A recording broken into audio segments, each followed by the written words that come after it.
Hello and welcome to the Last Word on Spurs. We are your multi-award winning Tottenham Hotspur podcast and we are back. We are midway through the 18-day stress-free Spurs soap opera. Look how happy we all are. Look how delighted we all are. We're stress-free Spurs fans. But as I say, halfway through the 18 days, I'm joined by three of our returning guests to Last Word on Spurs. Not too shy to say a word. We've got a bumper edition to bring to you of all the latest news and views in around the Spurs community over the course of the last 5, 6, 7 days, helping me dissect to break down all things Tottenham. So I've been back on the show. Mitch Fretton's in the house. Mitch, we've had some mentions there. We're having a joke in the agreement that you've been fairly quiet. How are you enjoying the stress-free nature of a Spurs fan midway through the 18-day break? Uncharacteristically quiet week or two from me, Ricky. Yeah, like I said, I was saying to you before we started, I've been so out of energy with the whole football stuff and side of things, with it being so full on this season. But yeah, it's been.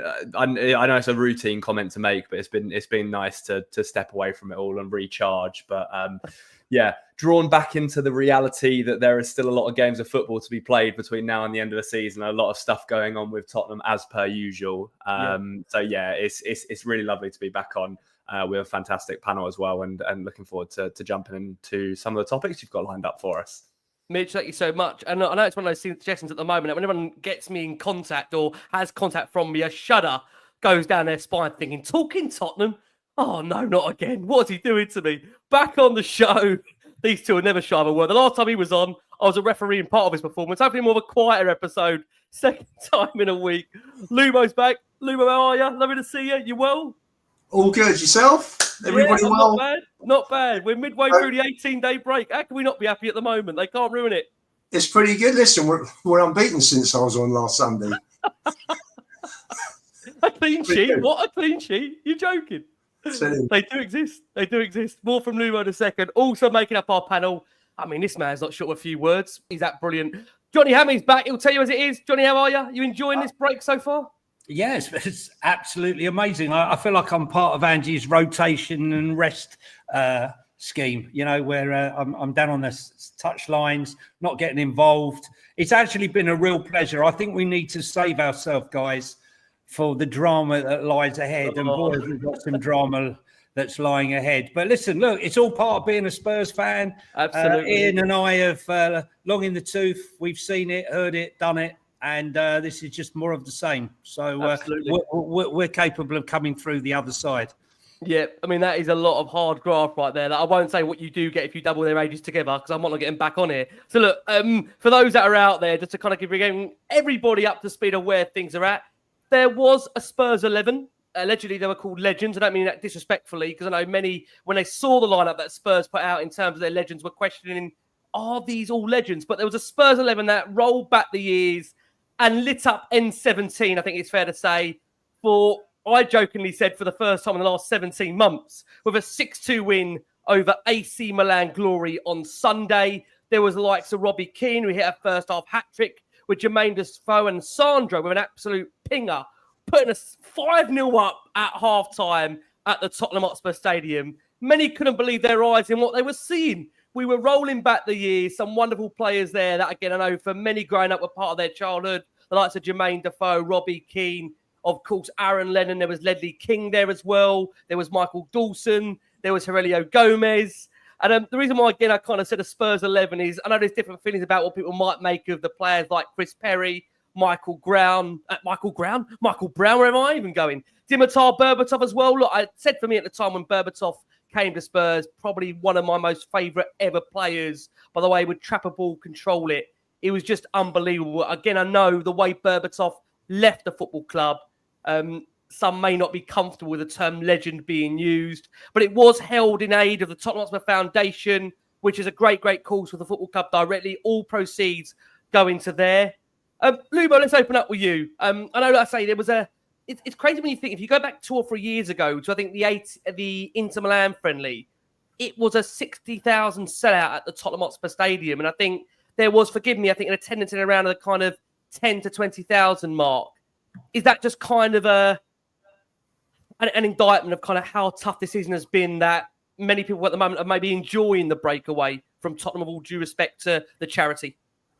I think what probably helped previously in terms of attendance-wise was I think Gaza played. Yeah, Ginola as well. Ginola as well. Was it pre-season? No, I think it might have been at the end of. I think it was at the end of season. May have been at the end of season. We might be able to be correct on that. Possibly, yeah, possibly.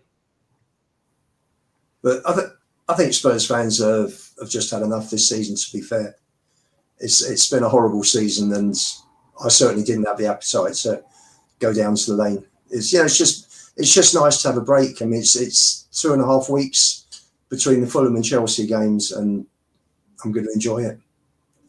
Absolutely. I mean, it's interesting. I mean, Mitch, a lot of these players, I hope you won't forgive me for saying this, a lot coming from obviously your era, the likes of Defoe, Keane, Lennon, Berbatov.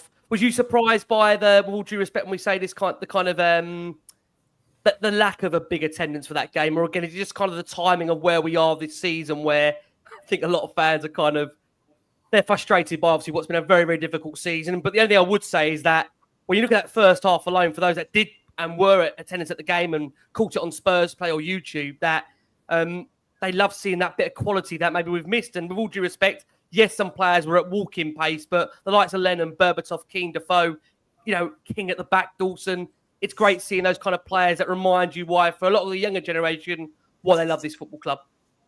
Yeah, 100%. I think, to be honest with you, I think timing probably does have a lot to do with it. You're playing the game 3/4 of the way through the season, and when Tottenham have had as bad of a season that they have had, I think naturally the appetite for just wanting to go to the stadium and be in that environment is naturally going to be lower. I mean, like I was saying to you guys before, and obviously I know it was for a really good cause, and the event itself was, well put on, and they did a lot of good stuff. But I didn't watch the game. And as you mentioned a second ago, that team was filled with players that I loved and watched growing up. Robbie Keane was my inspiration playing football when I was younger, growing up. Aaron Lennon, absolutely loved the guy. As you mentioned, Berbatov, so many players, and it's not like there was a lack of legends there. Everybody knows how much Ledley King's loved at the club. Michael Dawson, a few others as well, Teddy Sheringham. So, in that sense, it's perhaps on paper surprising that the turnout was maybe lower than what it could have been, especially when you consider the size of the stadium in general.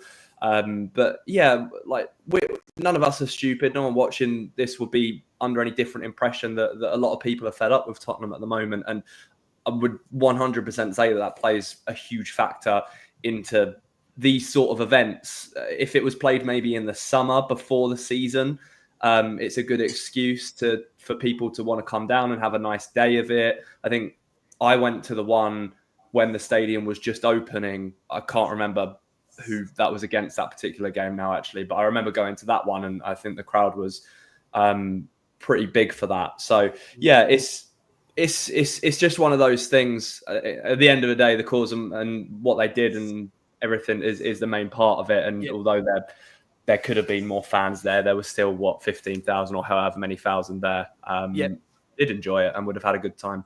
Yeah, absolutely. I think it would have been an opportunity, Johnny, come everybody to kind of, young families go along for the first time to the stadium where they may have had an opportunity to do so and get a glimpse of obviously a lot of those players that, up close and personal. For me, certainly, growing up, the likes of Keane, Defoe, Lennon, don't mean it disrespectfully. I mean, Aaron Lennon, I look at Lennon and think, can he still play? I know there's a joke saying, if you look at that front three we had of, Defoe, Keane and Lennon, I know Berbatov was also playing, but you think, I mean, are these players so out of sorts they couldn't maybe play some of what we had in the first team? I mean, it's a nice occasion, right? And again, I think the takeaways will be they've raised a decent amount of money for charity, but there's players in there that I know a lot of people would relate to because it was their youth of growing up for Tottenham, right, Jay? Listen, I'll tell you what, you saw Harry interviewed earlier in the week. I think the boys, We Are Tottenham TV, asked the question, Harry, which player would you swap, present day player or old timer? And when you look at the players that were out there today, I don't think there's one player in that Tottenham front three, includes Sonny in current form, that would swap out for Defoe, Berbatov, Keane and co. For me, levels above. Even Teddy Sheringham came on. There were some special moments there. Sandro, who I know, I've known for a few years, that typical Sandro goal, the pile driver, that was a great goal. The Robbie Keane roll to celebrate, his trademark, which was fantastic. For me, though, the best moment from a Spurs perspective was when Dimitar Berbatov signed for Spurs, that first game at home. Robinson, I was in the West Stand, Robinson kicked the ball out and it went so high I lost sight of it and it came down and Berbatov stuck his foot out and killed the ball in a oneer. And the whole section where I am got up and applauded. And there was a moment in that game today where the ball came across and he stuck his foot out and killed the ball. And with his next touch, he put Defoe through. It was a moment of absolute magic. Yeah. And, class is permanent. And he showed some fantastic moments. And for the AC Milan, just to throw the AC Milan, Pirlo's goal, his free kick. Absolutely. Yeah, I don't know how old he is now, 45. But listen, it was a chance to see the players. But what I noticed, even in that age, right, they hadn't forgot how to move the ball up the pitch, how to pass. Some of those passes, crossfield passes, Dawson and the lot. I mean, they were pinging the ball about. And I was like, hello, can we see some of that as Ange ball? If Ange ball was a thing. So, I think there probably is a mixture there today of people wanting to reminisce and take us back to happier times and people taking their kids there to see some great players. So, and it's gone for a good cause. I hope they raised a lot of money and that's what it's all about. Oh, man. Listen, we've got a lot to cover on this show. So there you go. We're going to stick on the topic of AC Milan. And for those that aren't aware, it appears that AC Milan are closing in on the appointment of Fabio Paratici as their next sporting director. Now, for those that obviously have been keeping up with the news, Paratici is available following a suspension that lasted up until the summer to potentially resume a role at Tottenham Hotspur as what it was previously before, a managing director of football. Tottenham, of course, have since changed that structure in terms of now having the likes of Scott Munn in place. They've got Johan Langer that's come into their recruitment model. But it does look like Paratici now is become a real key target for AC Milan, in which they're looking to strengthen their backroom structure. I mean, Mitch, a lot has been made out of the work that Paratici did at Tottenham. There's a lot of love for him out there, I think it's fair to say. He's known to be pivotal in the signings of the likes of Christian Romero for Tottenham, along with the likes, of course, of the double signing that we can't forget late on in that January window of Rodrigo Bentancur and, of course, Dejan Kulusevski. He's also known to have had a hand in bringing the likes of Pedro Porro to the football club, along with Destiny Udogie as well. And it's also understood to have been quite highly influential in bringing Vicario as well to the football club. I just wonder whether you, Mitch, this is now just a case of it's time to move on and it's not time to dwell on the potential exit of Paratici on a long-term basis. Where do you stand on Tottenham losing Paratici's service for potentially good if he does link up with AC Milan?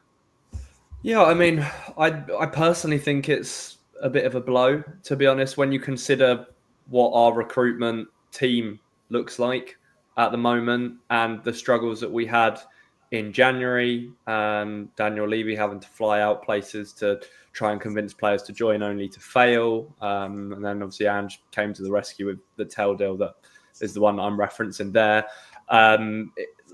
Look, Tottenham have a lot of frustrated fans at the moment and a lot of probably frustrated people within the club. And I think we are probably approaching one of the most important summers that we've had in a good few years in terms of the recruitment that we need to do. Would I trust Paratici to come back and lead that recruitment drive over the summer? Over Johan Lang, I 100% would. And that is potentially what worries me about this situation a little bit, is just because Johan doesn't really seem like he's too active. He doesn't seem like he takes much of a front foot approach and aggressively pursuing targets. So, that just opens the door for Levy to be even more involved in the recruitment drive, which I just don't think that he should be, personally. So, yeah, I mean, look, Fabio will do what's best for him. And if he ends up going back home to Italy and he links up with AC Milan, I think that's a brilliant gig for him. And I think he'll do a really good job, because I mean those players you mentioned a minute ago, Ricky, the ones that he's had a hand in helping us sign, you know, they make up a good core of our best team at the moment. Vicario, Romero, Adogi, Pedro Porro, Bentancur, Kulusevski, you know, most of those players with a fully fit squad start week in, week out. So if he goes, then yes, you just have to move on. Whether that moving on process involves trying to tap someone else up for a role at the club to be involved with the transfers, or whether that is, you know, giving Johan Langer another chance over the summer to bring some real quality into the club, because that's what we need this summer. We need real quality. You know, there's a big decision to be made on Heung-Min Son and whether we pursue a potential long-term replacement for him this summer, which players we move on, because there probably are some tough decisions to be made in which players may leave the club over the next few months. So yeah, it's potentially a big blow. Is it the end of the world that he will end up maybe in Milan instead of Tottenham? I don't think so, is the ultimate point from me.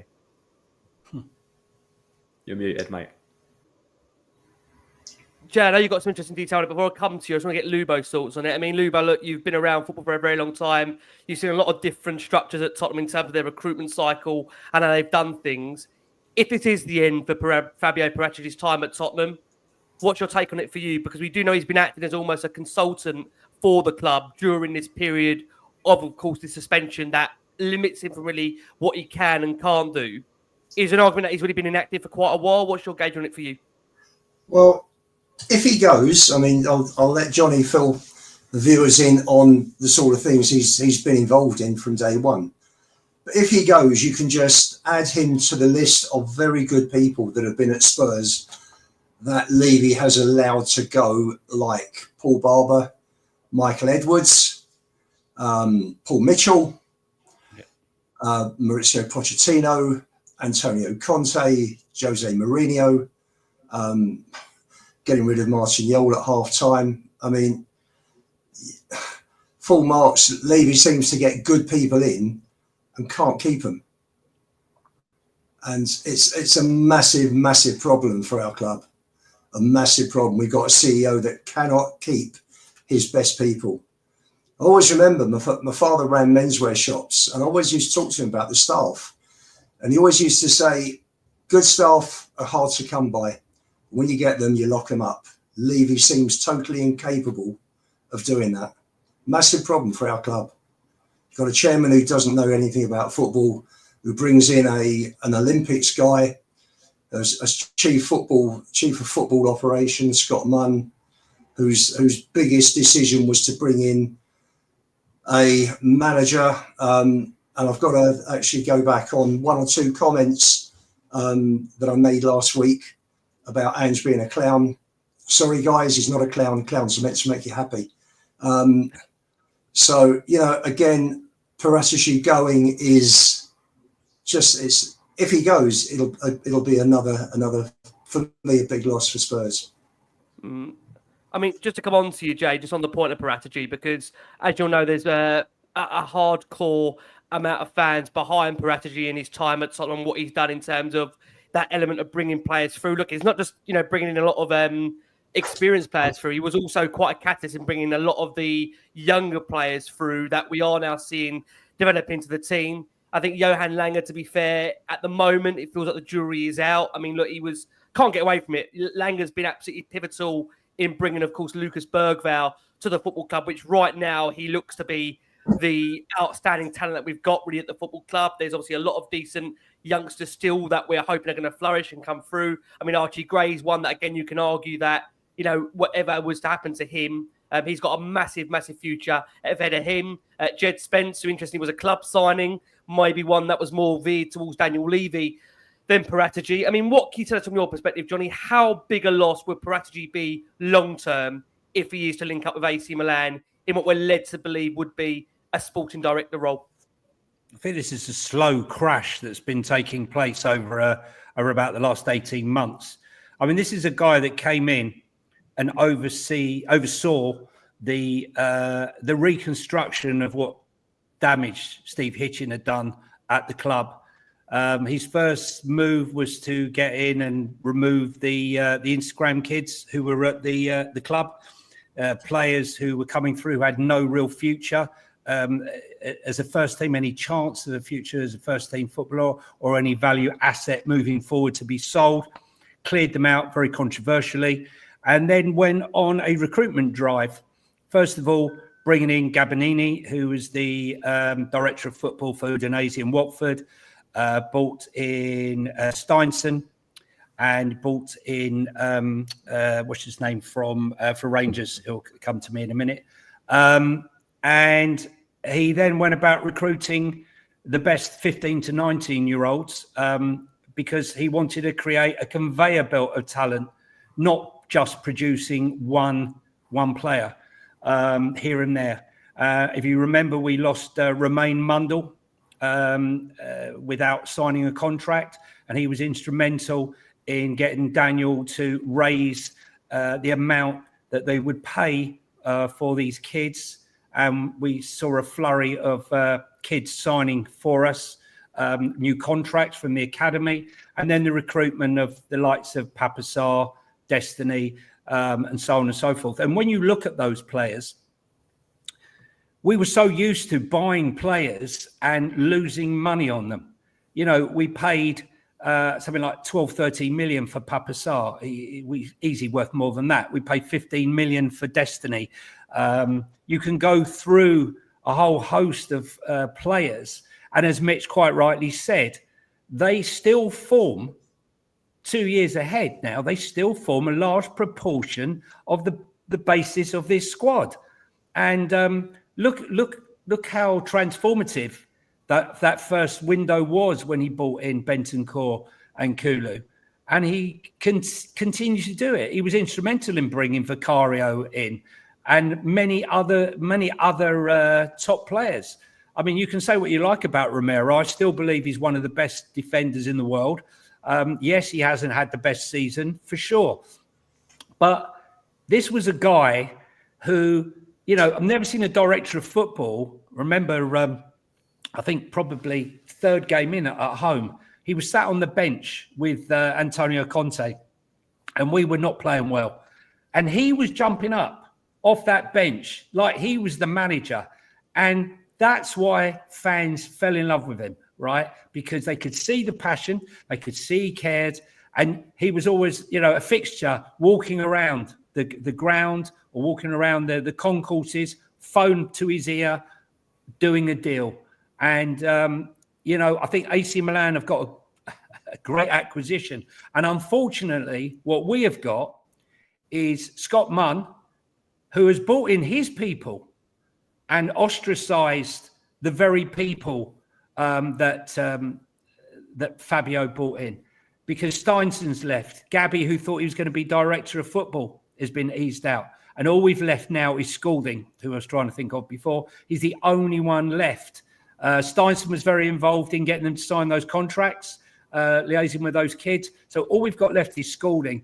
And yes, I'll give Lang credit for signing Bergvall.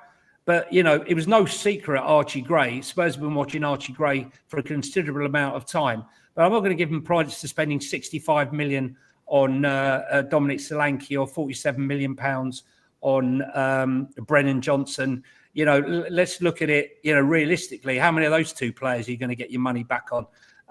But look, time will tell. But I don't think that in any shape, way or form, what Fabio's done for this club needs to be appreciated. And unfortunately, I think we're starting to see now the drop-off of that. What he has got left is his legacy of the recruiting of those 15 to 19-year-olds and how that academy completely changed its way around from a losing academy to one that won under 16s, under 17s, under 19s, you know, and the transformation of that. It's a sad day for the club. Unfortunately, a lot of this stuff happens behind the scenes and it's not front and centre.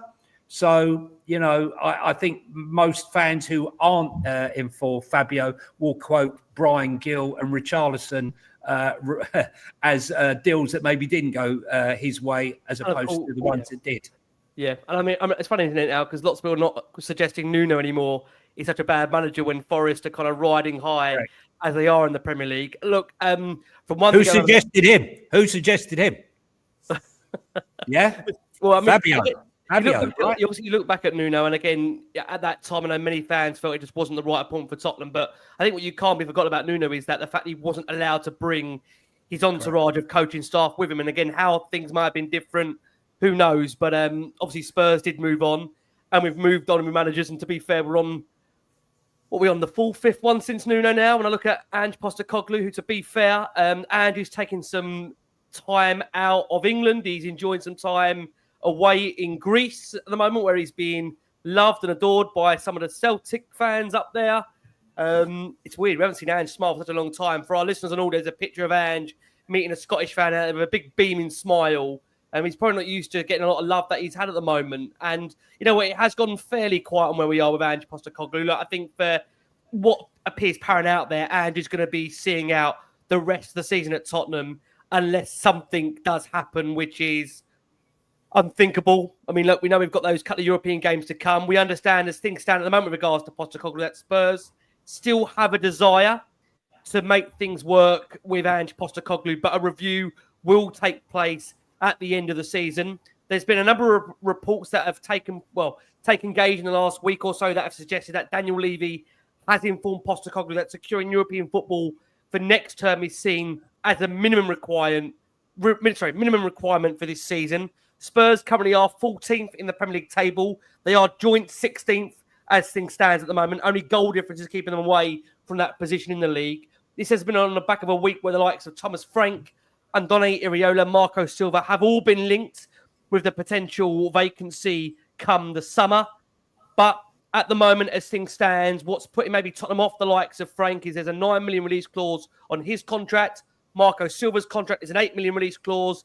There's been suggestions that Andone Iraola's reps have suggested that he would be interested in potentially the Tottenham job, although Bournemouth are looking to hold talks with the Spaniard over a new long-term contract. There has been some suggestions of potentially Real Madrid being impressed by Andone Iraola's work, but it may be seen as a move too early for him at this stage. It does feel for a lot of fans out there when it comes to Ange Postecoglou that a lot will be pretty much gauged on how Ange does do in the upcoming quarter-final clash against Eintracht Frankfurt in the Europa League, which is now seemingly, as we know, Tottenham's best route back into Europe for next season.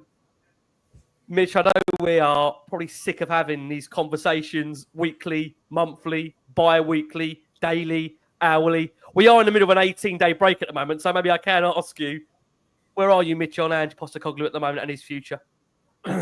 Well, a lot of people who like to argue with me online will probably be quite happy to hear that my sort of rating and opinion on him has lowered over the last 3 or 4 weeks. And my sort of stance that I've held over the entire season in the sense of wanting to keep him and, you know, going through this period and stuff is wavering to an extent. But my main thing is when we were going through this whole injury crisis, which we went through for a big chunk of the season, I said, look, I was always going to give him the benefit of the doubt until we had that full squad back. And we've essentially got that now minus Kulusevski at the moment.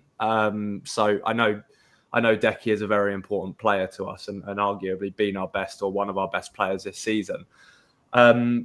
But I still retain the belief that I would give him till the end of the season regardless now, just because the Premier League season's over and done with. And I don't think there's really any benefit of sacking him heading into these Europa League games. He either wins it with us or he gets knocked out with us. And then, you know, this review will happen in the summer. But my main issue is, Ricky, the 3 names that you've just mentioned that Tottenham are looking at as potential replacements, like, if I'm being honest, none of them inspire me at all. I mean, Iraola's unravelling a bit with Bournemouth over the last couple of weeks. And I think people are clocking on to the fact that he plays a very similar style to how Tottenham play at the moment. He's had very similar injury problems. Yes, I know he's playing at a club with much less resource. And of course, he's been linked with the Real Madrid job in the past couple of months and everything else in between. And I'm not saying he's not a bad coach, but I look at those three names alongside Silva and Frank, and I think, none of them excite me about being the potential next manager of Tottenham. And everyone can have their opinions on Ange, but when you haven't got a decent enough replacement lined up to come in, it makes the whole sort of process of, would I actually prefer for him to go and bring someone else in? It zaps me of energy, because it just, from my perspective, would feel like maybe we're going from whatever it is now, whether you think he's good or bad or mediocre, to more mediocrity. Like, it doesn't feel like those managers would take us to the level that Tottenham fans want to be at, which of course we know is competing for the top four and competing for silverware across all competitions that we're playing in. So, for Ange, he's still going to have a few games to show what he can do, because his job is very much on the line every single week at the moment. But I think the main tipping point for me, Ricky, is the Frankfurt tie. If we go out in the quarterfinals to Frankfurt, then it's very, very hard for me to defend him. And I feel like a lot of people are on the same boat. I know a lot of people, including a lot of people who are sitting here with me tonight, lost faith in Ange a long, long time ago, which I get and I understand and respect those opinions. Yep. Yeah, that's essentially where I'm at the moment. Do you think, Mitch, is on the base that if we were, hopefully we do progress against Frankfurt, do you think, Mitch, if we were to go against Frankfurt, do you think the club would make an immediate change, or do you think there's a way in which Ange would be able to see out the season? Because it just feels like it might get quite toxic if Spurs were to go out of the Frankfurt tie. I'm not saying that's what will happen. I'm just merely suggesting that's what could happen. Do you feel that as well? In the instance that I'm trying to somehow put myself inside Daniel Levy's head, where he's been so vocal and the club have been so vocal about wanting to give Ange the best chance possible and give him that chance and that leeway, I think if he were to then sack him if we go out of the Europa League, it kind of contradicts himself. Whereas if he sticks with the line of he's going to see it through till the summer and then we'll have an internal review within the club, it probably puts, not that he's not under scrutiny anyway, but it probably puts a bit less scrutiny on him if he then does take the decision to sack him after towing that line of wanting to give him everything possible to make it work at Tottenham. So for me, I think he probably would stick with Ange to the end of the season instead of just sticking Ryan Mason in charge for a final pointless few weeks of the Premier League season. Yep. It does feel like someone are doing it in their power to not veer towards a Ryan Mason, Matty Wells combo between now and the end of the season. I mean, Lubo, I probably don't need to let people know where you stand, because I think you made your stance on Ange Postecoglou very clear last week. I mean, the reality is that we are halfway through the 18-day period of Spurs not playing a game. You would feel for those out there that feel Ange Postecoglou isn't the right man for the football club, that the club have had this 18-day period to see if they could seek to find anybody that will be able to come in, raise the spirit of the guys, with all due respect, see if they can get a tune out of them. And people might think that's unrealistic to feel someone can do that in such a short space amount of time. I mean, what's your gut feeling on it, Lubo? Because we know he's not for you, Ange Postecoglou, but where we are right now, do you feel that if the club had any sense of an ambition, if they wanted to win that Europa League, that maybe having a different voice in there for those two respective games against Frankfurt and the rest of the Premier League season would give everyone a lift? For sure. He should have gone long ago. And the longer he's at the club, the worse the results are getting. Why stick with it? Bring someone in. If you brought someone like Redknapp in, to work and help Mason for the last 2.5 months, that would be a boost. The whole club would be lifted. Just be lifted. It was interesting. I was watching, there was a Sky Sports programme last couple of days that was on about English managers in decline. And they were just they were just talking about how there are so few. I mean, we've only got 2 English managers in the Premier League at the moment in Potter and Howe. But the point I want to pick up on is one of the guys was saying that they were just saying that the Premier League gets the top managers, and you look at all the top managers pretty much have all been in the Premier League over the last 10 years. And the guy was, I can't remember, it was one of the England guys, I think under 19 manager at St George's Park, and he was saying that it's very difficult for English managers to get in. Managers, it's a global market. Managers come in, and the manager's so good tactically, and in-game management. He was saying, they tweak things as games go along. If a game isn't going to the to plan, they change things. And this just, for me, I'm listening and I'm just thinking of our manager stood on the touchline with his hands in his pockets, doing nothing, expecting the team to solve the problems. And the only reason why he expects the team to solve the problems is that he actually is incapable of solving them. And there was just no point in having a manager like this who can't change things mid-game. And don't even get me started on putting square pegs in round holes.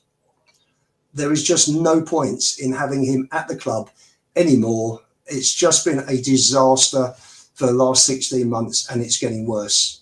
And the longer we keep him, the worse. We're in free fall. If Levy keeps him next year, we'll get relegated, I'm sure. Or best scenario is we'll be stuck in a relegation fight. Get rid of him. It's sabotaging chances of winning the Europa League. And these players are much better than 14th place is showing at the moment. So get someone in. It'll lift the whole club. I just don't understand why Levy's sat on his hands doing nothing. It doesn't make sense.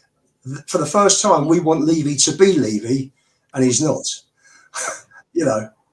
What's he doing? It is unreal, isn't it, when you think, coming over to you, Jay, and to be fair, Lubo brought this up earlier, you have Martin Jol sacked at half-time. You sacked Jose Mourinho 5 days before a cup final. You sacked Pochettino 5 months after he gets us to a Champions League final. You sacked Conte, that was in 4th at the time. And with all due respect, here we are joint 16th with regards to Postecoglou. And it does feel that, bearing in mind we're halfway through our stress-free 18-day break of Spurs, and here we are again. That doesn't appear to be there's going to be much of a change there. It does feel like they're going to give Ange the gig now to the rest of the season if they can. It does feel that for me. I think the Frankfurt, as Mitch has touched upon, is a bit of a game changer. It could be a game changer in terms of, again, if we were to lose that, how would that play out? I don't mean game changer in a right way or a wrong way. What I mean is that it could maybe change the course of where the season does go under Postecoglou.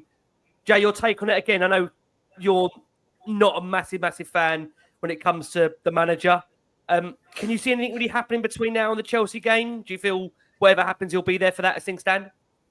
It's quite funny. I was with a friend just before for dinner before I came on here before, and he says, I think we've forgotten how you bottled it on TNT Sports when asked, are you Ange in or Ange out? And you said you're on the fence when everybody knew full well that you weren't on the fence. You were Ange out and you bottled it. Well, I'm not going to bottle it now because, look, I'm Ange out because, insanity, as Albert Einstein said, is doing the same thing over and over again and expecting a different result.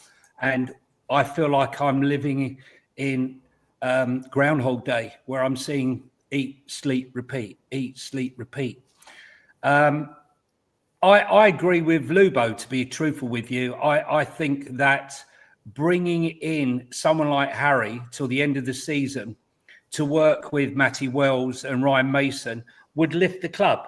He's a man manager. He's someone who, can lift people. And that's what I feel this club needs.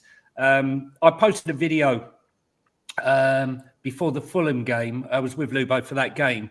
And I was a bit shocked at the 7 subs who were larking around, Sonny, Maddison, and a few of the others, like it was a school playground. And they were being watched over by one of the trainers, one of the lesser trainers there, and they weren't listening to him. And it was like I don't know what. And I was a bit peed off. And the guy sat next to me goes, they've got to be, they've got to enjoy themselves. I said, yeah, well, that's fine. I said, if they had won the vast majority of the games, I would look at that and say, look how confident they are. But I'm looking at this and I'm thinking they look like they're on the beach. Look, we don't need to win 2 games against Frankfurt. We need to win at home and draw away from home to get through. And the same probably with Lazio. I can't see Bodo Glimt getting through. What is more of a worry? As much as I would love to be sat here and say, you know what, I got it wrong. Ange won a trophy. And I would be happy to celebrate it. It's what all Spurs fans need. But I would have the feeling that we would be entering Ten Hag territory, whereby we win the trophy. We give this guy another 150, 200 million to go and spend in the summer. And come November, we're having the same conversation again. Okay. This is not a blip. Okay. A blip is where you have a momentary drop of form.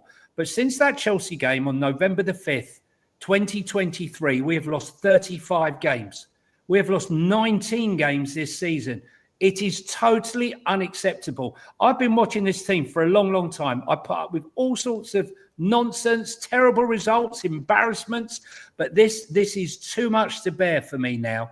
And, I'm not really interested in what he does in these league games. I hope he can come and deliver in the cup. I do believe, though, that those players who are not turning up in those league games know that this is a chance to put themselves in the big window in Europe and win a European trophy. And I think that they will naturally lift themselves for this game off their own fruition, not because of the manager, but despite him. I'll ask you just a yes or no on this, guys. I'm conscious of time. I'm not sure if this can be a yes or no question, so I will start with Mitch, who looks just utterly like a lot of people how they feel when they're watching Tottenham. Mitch, can Tottenham win the Europa League with Ange Postecoglou at the helm? Yes. Lubo, can they win the Europa League with Ange at the helm? Possible, but unlikely. Johnny? Yes, despite him. Okay. Well, look, this is also on the back of a week where Mauricio Pochettino has once again reaffirmed his commitment that he would love to return to Tottenham and complete unfinished business by finally winning a trophy for Spurs. He has been on record and said, in the bottom of my heart, I still feel the same. I would like one day to come back, not because of my ego. It is because my feeling is that I would one day like to win with Tottenham. We were so close and it was so painful. We spent nearly 5.5 years. We had not only achieved being in the Champions League or fighting for 4 years to be one of the contenders for the Premier League, when before the club was fighting for different things. We were also involved in improving the facilities, training ground, stadium, not signing a single player for 18 months because the focus was on other things. I was involved in that and I agree with that. The problem was this type of journey creates a lot of friction for different reasons. Also, I've made mistakes, but that's the good thing is when you are clever and you learn from your mistakes. It's like when a relationship finishes, I feel empty. I feel disappointed when everyone, but also with myself, I didn't manage it well. And when that happens, it is part of my responsibility. I think now Tottenham is a club with an expectation to win because if you see the facilities, training ground or stadium, now you can see it's about winning trophies. That is why I would like one day to come back with all the possibilities again to build something special. That is my feeling and it didn't change. It's 6 years since we left and it's always going to be a special club for me. Now, those words from Ange Postecoglou, from Mauricio Pochettino, sorry, I'm still in present day.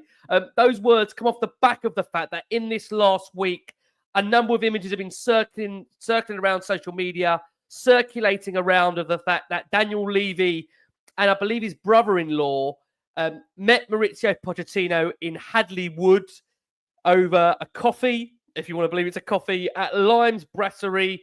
And there's been, again, some different feelings about when this was taken, when it happened. There's been reports it was as early as the 6th of March, 2024. So, I mean, again, different timelines, different feelings. But again, this has also been a feeling that it's only been in the last few weeks. I mean, unfortunately, we can't verify when this meeting took place, but it does appear this meeting has taken place, of course, in the more recent future, because for those that obviously have seen the interview with Pochettino, he's made it very, very clear that him and Daniel Levy's relationship is strong. They're on talking terms. Mitch, let's start with you. Mauricio Pochettino, one of a delicate subject, I think it is in the Spurs fan base, because I will just say there's some fans that still haven't forgiven him for going to Chelsea. There is some that associate their best feelings with the football club in this last 10 years around the tenure and era of Pochettino.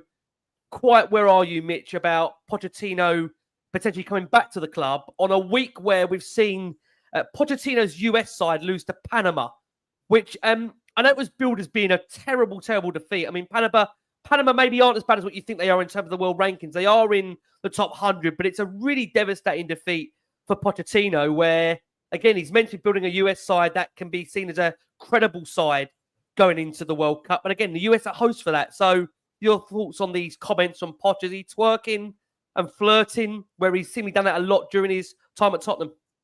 He's been doing it for years, Ricky. He has not been shy about the fact that he wants to manage Tottenham again, and he's done that for the last 3 years. And I think there was obviously talk a couple of years ago before he took the Chelsea job of bringing him back, but he never was given the offer, and Daniel Levy never picked up the phone to try and bring him back. And you know, he has to work. So with the whole Chelsea thing, it doesn't bother me, to be honest. I think Chelsea is slightly different in that aspect to if it was, say, Arsenal, when it comes to managers. So, you know, he's certainly a more appealing option to me than Iraola, than Frank, than Marco Silva. But my head is telling me that this is just absolute nonsense, dreamland sort of stuff. Like, you know, I know people have dug and they've researched things, and there's a reported very heavy release clause to get him out of his USA contract, and obviously all of the speculation about the pictures with Daniel Levy. But it's no secret that he's kept a relationship with Daniel Levy even after he was sacked. So, you know, like at the end of the day, he's under contract and has only just signed a contract with a team that are hosting the World Cup next year. Like, I just feel like the logical thinking process behind it is, why would he leave that to come to Tottenham right now when he's only been in that job for a few months? I think he's not stupid. He will have probably considered these things in terms of how Tottenham may or may not perform under Ange Postecoglou before signing a contract with the USA. So yeah, I'll be honest. Poch has a very, you know, sort of strong hold on me, and I have a very, very soft spot for him, even with how it all ended, and even with the Chelsea stuff. And I just, my heart tells me I'd absolutely love it. And if that opportunity arose, would I swap him right now for Ange Postecoglou? I'd probably lean more towards the yes column at this stage of everything. But to be a negative Nancy and to bring everything back down to earth, I cannot see it happening. I can't. Less than 5% of me can see that as a realistic situation. It's interesting, Mitch, when you bring up the timing there, Lubo. I mean, he must be quite aware of the timing of what he's doing. You know, it's fair to say this is at a period where, you know, the current Spurs manager, Ange Postecoglou, is under massive, massive pressure. And Pochettino is seemingly going out of his way, whether it's to Sky Sports, to Talk Sport, to overseas broadcasters, to the written press, to make it very, very clear he would love to manage Spurs one day. And I think it's really important what Mitch said there, that US contract that he has got himself into makes it really seemingly impossible, it feels, for anyone really to buy him out of that, especially for Tottenham. I think you're looking at, again, a fee in the region of 15 million. I think what you also got to consider is that if he was to take USA to the World Cup as well, that kind of is towards the later of July. So even if he was to become available, he wouldn't really be, you feel, in a position to kind of leave there if you're looking at kind of the next season and a half. So, I mean, what's your gauge around that for you, Lubo, around the timing of Pochettino reaffirming his love for the club and wanting to come back? I think there is no chance of him coming back before the World Cup. I think it's Tottenham Hotspur PR machine again, putting this forward in front of everybody 2 weeks before, 3 weeks before the protest, the change for Tottenham protest before the Southampton game. And I personally,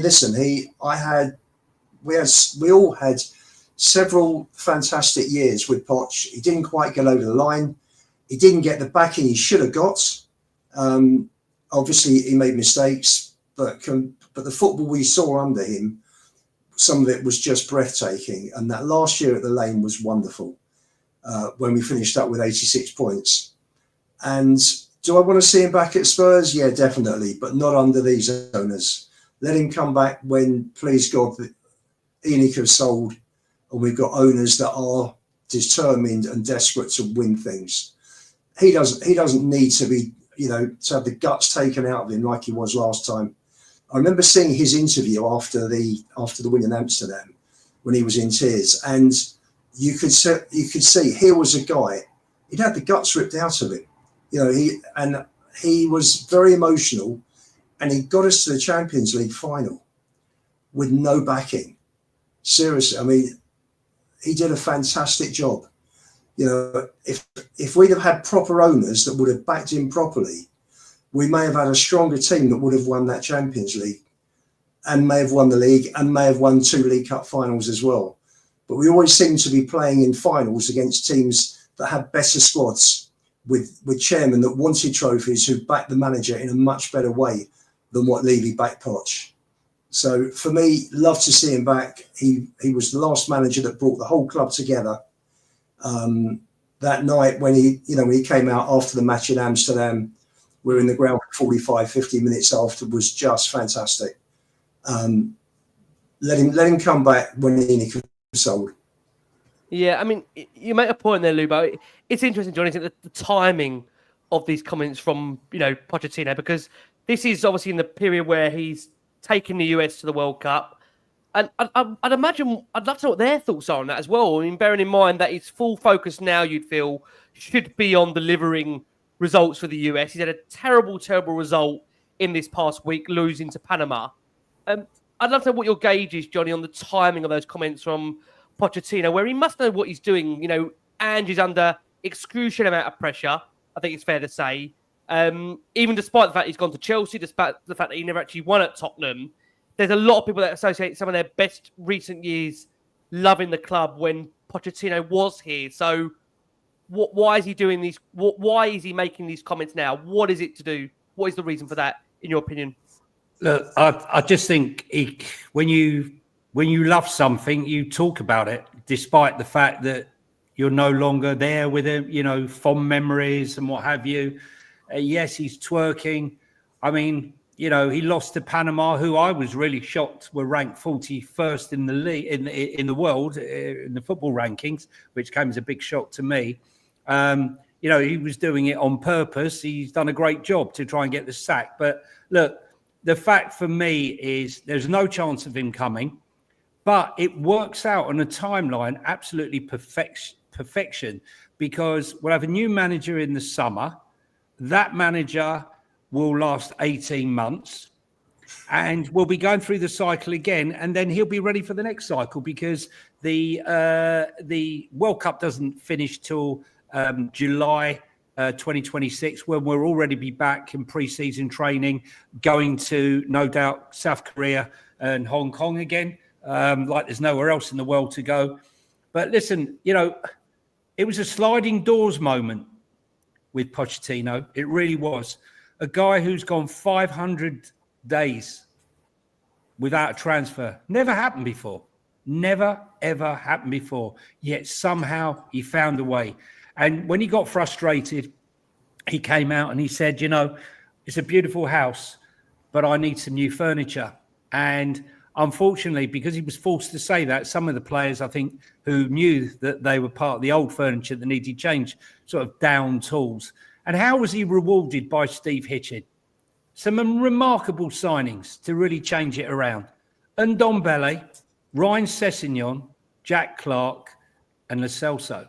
And they weren't going to change anyone's life around. They weren't going to change anyone's season around. And I feel for him. And like Lubo, you know, some of my great memories over the last 6, 7 years, 8 years have all been through Mauricio Pochettino. Yes, we didn't win the Champions League final. Yes, we lost some finals. But hey, wouldn't you rather be up there competing, being second, being third, being up there, being excited? I know when I was going away games, like all the other away fans there, we went there with the belief. We went with the belief that we could do something. Yes, we didn't do it, and we fell short. But I would better to have tried and failed than to not really ever feel like you're a contender. And right now, I don't feel like I'm a contender. I went to the Fulham game. Let's be real. We went to Fulham and we didn't believe that we could win it or we were going to win it. And that's not what Spurs are about. We're a bigger team than that. And Poch made me proud to be a Spurs fan once again. And I haven't felt that for a long, long time. Yeah. I haven't felt that. And football's all about memories. He created many. That final game at White Hart Lane against Manchester United when we went unbeaten, that was incredible. What an incredible season. We hardly conceded a goal. Their memories, yes, it's not a trophy, but it's a special memory, and it was a special time and emotional. And I'd love to have that back, because many, many Spurs fans out there who are giving up their season tickets or are going on this march on the 6th feel disillusioned with how this mighty club, this big, old, historical club, seems to have fallen slowly further and further down the order. And we've been passed by the likes of Aston Villa and Newcastle and others. While they've ascended and have gone above us, we've slowly sunk. And I think we need a character strong enough to bring him back. And Poch is that man. Unfortunately for all of us, it is not going to happen until the 27, 28, or halfway through the next manager's tenure, who will be sort of 18 months in or 2 years in to his contract. I'm just intrigued to know this is a yes or no on this. I mean, Mitch, do you see Pochettino coming back to Tottenham whilst ENIC, Daniel Levy are at the helm? Yes. I do you know what? Weirdly, I actually think that is the scenario in which it's more likely he comes back. Just because I think in the case that Tottenham are sold, it's much more likely that the new owners are going to want to shake things up, put their own mark / stamp on things. And I just feel like that makes it more likely that more unlikely that they're going to revisit sort of past ghosts and old faces. So to that extent, I feel like if he was going to come back, it would be in that period. Whether he will or not, I really don't know. Because you think about it, right? Let's say Ange does get sacked in the summer, and then we appoint another manager. So what? We'll probably have 18 months after that with that manager in charge, and then a lot could happen in a year and a half, 2 years with the club, especially with sort of rumours, I guess, growing and becoming more frequent in terms of potentially the club being sold. I don't know. I think it would be more likely while Daniel Levy's still at the club that Poch comes back. Lubo, what's your gauge? Can you see him coming back under ENIC and co? I think I've got to agree with Mitch. Totally. I think, unfortunately, I don't see ENIC going anywhere. So, for me, yes, he'll come back after the World Cup. Why would he give up the opportunity of taking a host nation into a World Cup? He's letting everybody know where he stands long term. It doesn't help us now, unfortunately. Yeah. But Is that listen. Yeah. So I fully agree with Mitch. Is that your engagement as well, Johnny? That it'll come back under Enoch, or do you have a different view to the guys that potentially, if they move on, then maybe new ownership would look at Pochettino? Because again, like he quotes, he feels there's unfinished business at Tottenham. Listen, Poch has always said one of the greatest honours in his whole career was playing for Argentina in the World Cup.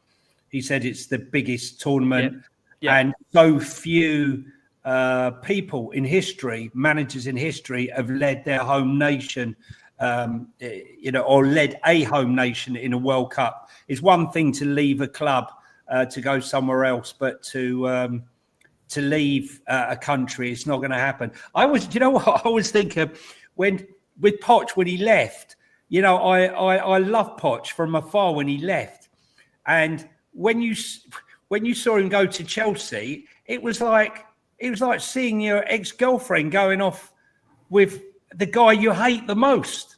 I can't believe you're with him. I can't believe it. But you know, Jay, as well as me, that the reality is he wanted to come back to Tottenham. Correct. He was waiting all summer for the phone call. That phone call never came, which is why, to be honest with you, I can say this now because he's no longer there.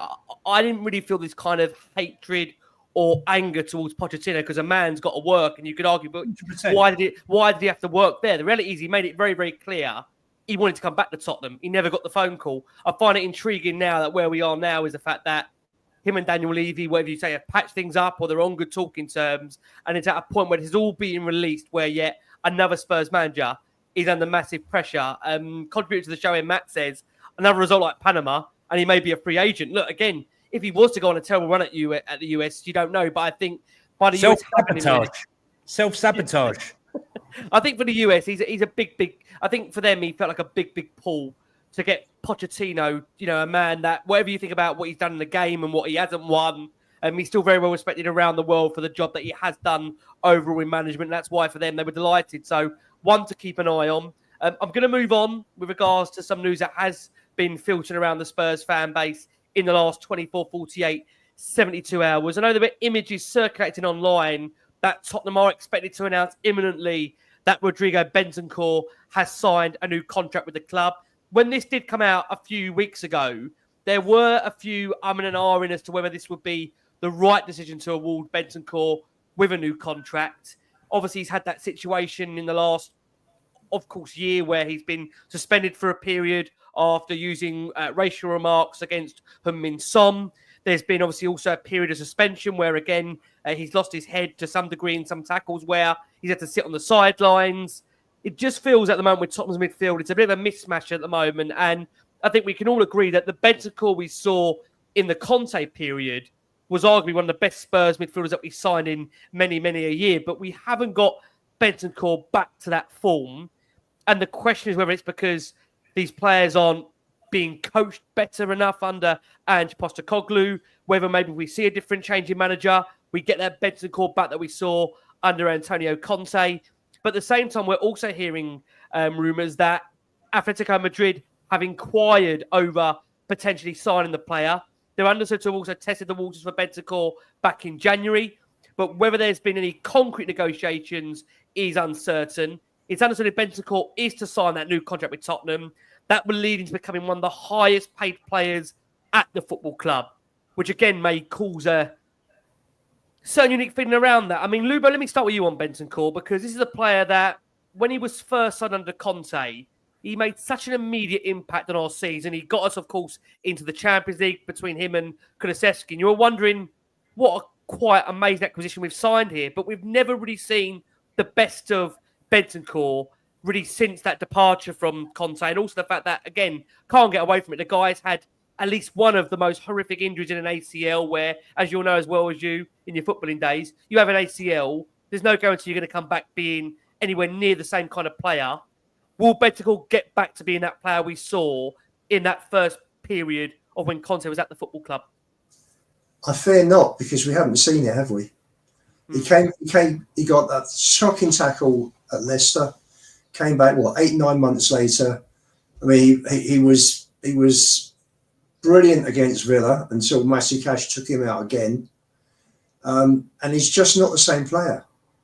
So for me, we got Graham Bergvall coming through.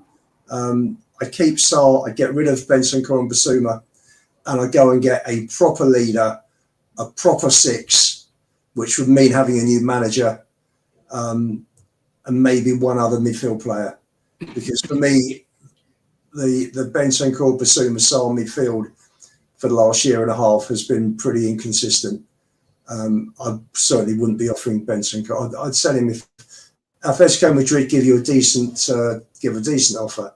I'd take the offer. I'd buy their hands off. Lubo, you've not been afraid to, suggest the fact recently of your feelings under Ange Postecoglou.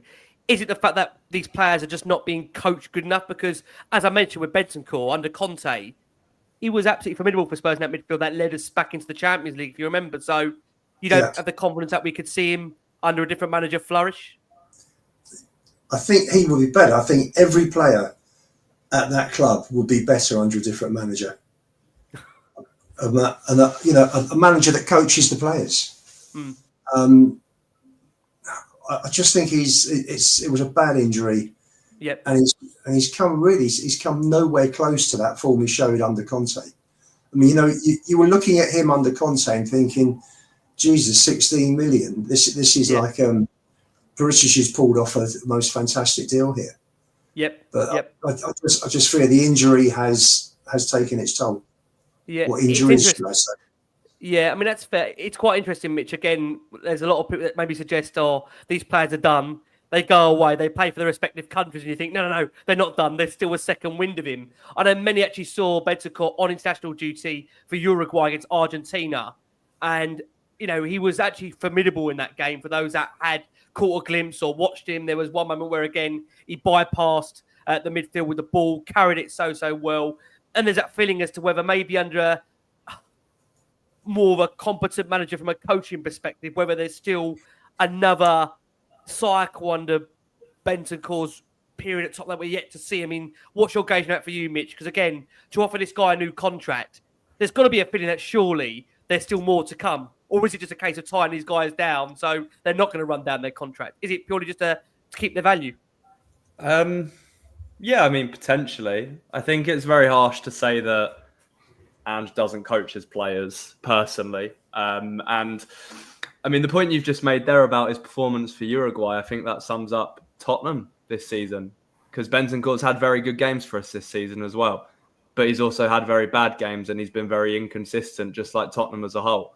Because we've gone through periods where we've won game, lost game, won game, lost game. And, yes, you can have your thoughts and opinions on the manager, but we've gone through manager after manager after manager, and a lot of the players stay and continue on under all of these different managers. And Bentancur, albeit out of his control, did his ACL, and that's not an easy injury to come back from. And a lot of players are nowhere near the level ever again in their career when you consider it the level they play at in the Premier League and in Europe. To reach that top level after doing something so serious to your knee, for some players it's just not necessarily achievable again. My opinion on the whole contract thing, I think when you look at the midfielders we have, and I think all four of us sitting here know that we need to sign another midfielder this summer as a priority, particularly in that number 6 area. I think when you look at the list of the midfielders that we have, so Lucas Bergvall, Pat Mathys, Archie Gray when he eventually gets more minutes there, Yves Bissouma, James Maddison, I would probably say the top 2 on that list who probably in my opinion, hold the least amount of value to me anyway at Tottenham are Bissouma and Bentancur. So out of, all of the players in this squad, do I think Bentancur's deserving of a new contract? I don't think his performances this season have warranted it. I can see why they might be giving him a new contract. And also, I guess the point to add to that is that doesn't mean he can't be sold just because he's signed a new contract. No, of course, you're right. It drives his value up a bit, and it puts a bit more power in the club's hands. So there could be that sort of thinking, especially if those rumours about Atletico Madrid are true. It's a weird one. He's what 27 now, I think. So he's you'd argue that he's in the peak years of his career. Yep. Is he playing at the best level we've seen at a Tottenham shirt? No. And then you circle back round to the argument, is that because of previous injuries? Is that because of just how bad Tottenham have been in general this season? Is it because of the manager and the way that he's deploying him on the pitch? Because look, from my personal perspective, we have seen very good performances from Bentancur this season. So he obviously has had the license to do what he's best at in midfield. He's just not done it on a consistent basis. And that is where the big problem is.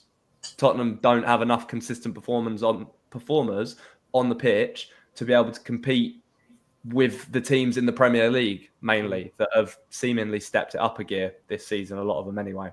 Yeah, I mean, there's a lot of points that you pick up on, Mitch. I'm going to throw around to Johnny, because I think when you look back at that midfield, I hate to go back to Pochettino, but you'll remember, Johnny, you're the likes of course, Wanyama, Dembele in there, just to name a couple there. You had midfielders that really took the game by the scruff of the neck, would lead us through adversity in difficult moments. And I look at the midfield Spurs have assembled at the moment, I'd call them all very pretty footballers. When the going is good, everyone wants the ball, everyone will get on it, they'll have a few touches. But when the games are going against us, there's very few in there for me that are going to really turn a game. And I think Bentancur, what I saw in that Conte period, in that early period, was he had the ability to do that. And Mitch, I mean, look, I'll make your point there. He's had a few decent appearances this season, but again, overall, he certainly wouldn't be on the list of my kind of priorities. He's someone where I feel we've got to give him a new contract. I mean, what's your taking it for you, Johnny? We're hearing again reports, rumours that Atletico Madrid are sniffing around him. You'd argue that, of course, their manager down at Atletico Madrid in Simeone doesn't normally bring in a bad player. He's normally scattered them very, very well. So by the logic that he's interested, maybe that kind of tells you that, is it more of a coaching thing with Bentancur? Is it the fact, as Lubo has pointed out, the fact, again, with having an ACL injury, some players never get back to that consistent level that they ever once were? What's your take on it for you, Johnny? Listen, he's had a stop-start career since... listen, all I know is I did a poll before the last World Cup 3 years ago, and he came top as the best player at Tottenham Hotspur in that period because he was absolutely outstanding. He went to the World Cup, and in the group stages, he had the best stats of any midfielder in that World Cup. He came back, he had a little bit of an injury, and that Leicester game killed him. Long road back.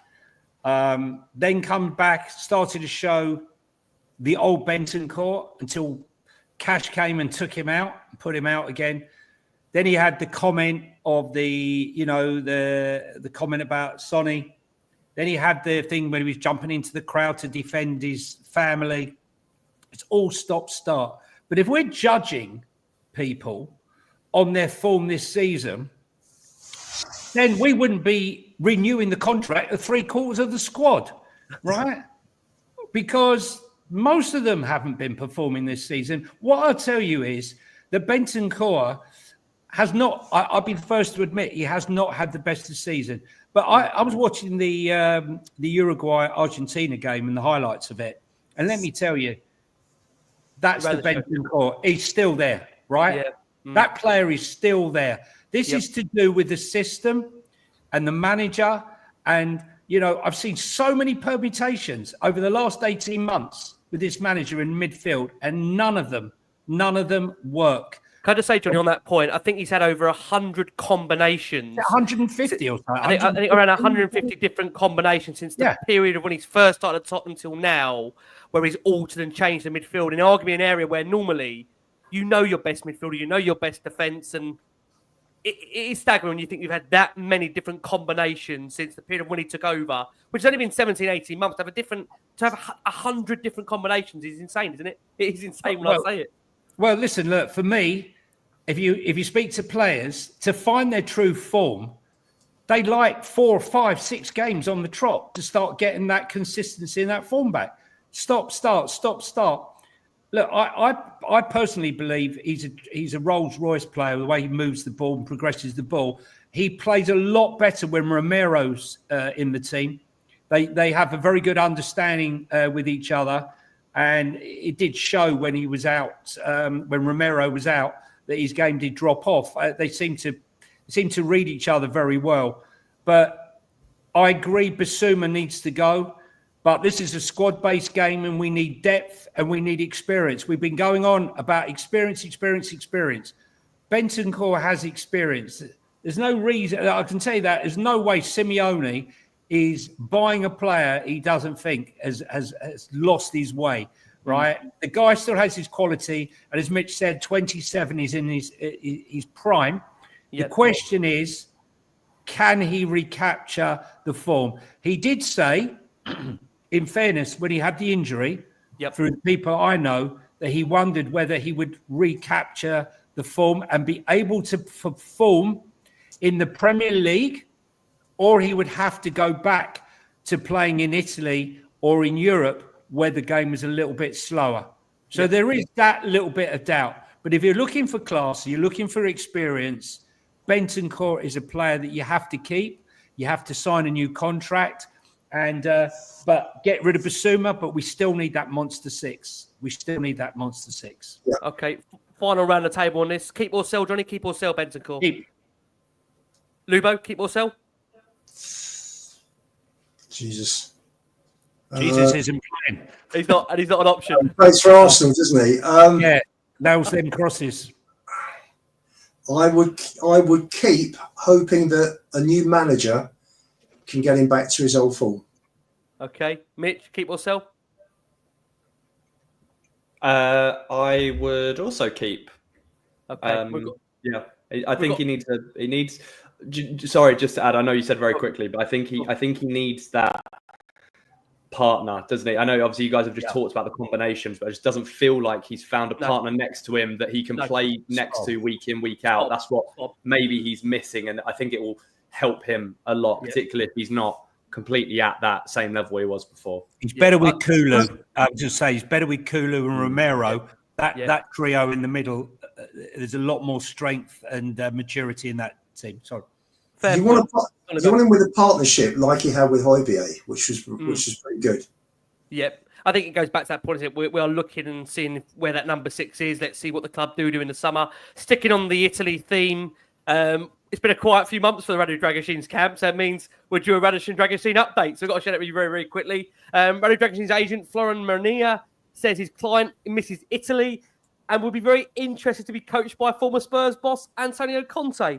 Of course, it's at a time where Dragusin is currently out with an ACL. We're not going to see him, you'd feel, until the early part of next season. His agent is quoted as saying he misses Italy. Who knows? He might even come back here in the future. But at the moment, he's in the strongest league, being the English one. So it's hard to say that it's not a pleasure to play there. Yes, Napoli were interested, but it was too late. Tottenham had already started negotiations a month earlier, and then Bayern Munich also got involved.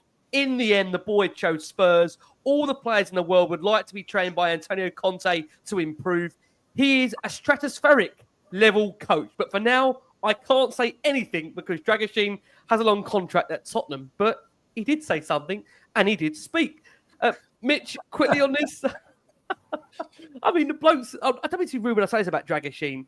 I haven't been massively impressed from what I've seen so far during his time at Tottenham. And again, it comes back to what we've discussed a lot during the show with players, that is it again by the position he's being put in? Is it the profile of the player? Is it the coaching of the player? I mean, why speak, Mitch? Why as an agent would you speak right now when your player's currently going through a serious injury and hasn't been in the best form really from what we've seen so far at the football club? Do you get it, Mitch? Can you understand it? I get it from an agent's perspective, Ricky, to be honest, because, I mean, ultimately, at the end of the day, the job of an agent is to find the best situation for their client. In this case, Dragusin's, agent. And I don't think it's any secret that I don't think he's had the best start to his Tottenham career.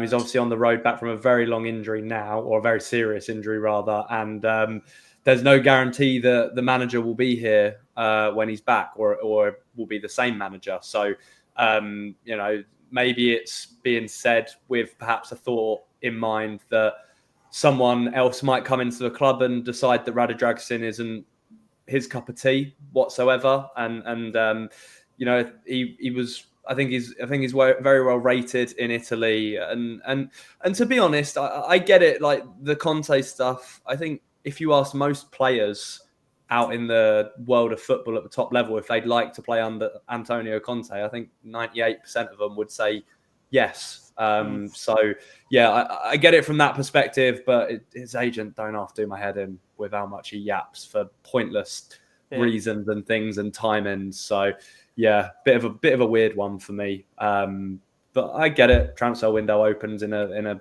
couple of months, and sometimes players and teams just don't mold together, and maybe there's a sense of that within his camp. We don't know, I guess, but that could be a possibility at the same time. Would he be here, Mitch, come the start of next season? He's obviously got an ACL injury, so you feel he's got to be here. But will he be here when available? You think he'll still be here? Yeah, I do. Yeah. I'd be shocked if we got rid of him in the summer. Yeah.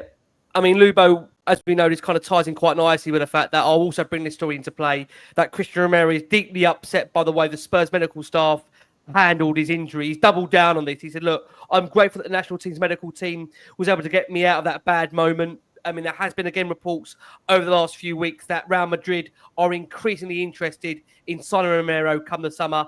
Spurs will demand a huge fee if they are not able to convince the player to enter into contract talks. I mean, so far, Romero's two-footed the board. He's two-footed the medical staff. I mean, it's just the fans left at the moment, isn't it? And probably the respective teammates. I mean, quickly on this point, Lubo, because, I mean, defender-wise at the moment, you know, we've got quite a number in there. You'd say Mickey van der Ven, you've got Christian Romero, Kevin Danso, you've got Archie Gray's been playing there, Ben Davies has been playing there as well. What's your gauge on both those players' futures, Romero, Dragusin? How do you see those panning out in the next 12, 18 months? Dragusin, I see him staying. He is not suited to a high line. Again, you know, why buy a player who isn't suited to the way you play? It was a pointless transfer. If you play him in a back three, like he would probably play it with Conte, I think he'd be very good. And I think his skill set is different to Romero and Van der Ven. And had he been played in a three with them, I think it would have worked out very well. You know, his stats, particularly with heading, was excellent. He's, for me, is a similar level as to Danso. He's not, you know, but again, I'd like to see him with a new manager. You know, again, a manager that can coach. So it's like a lot of these players. You know, they're not performing well in this, well, if you can call it a system. And I'm sure they would do much better with a proper manager who coaches, gets them out on the training pitch and coaches and drills them.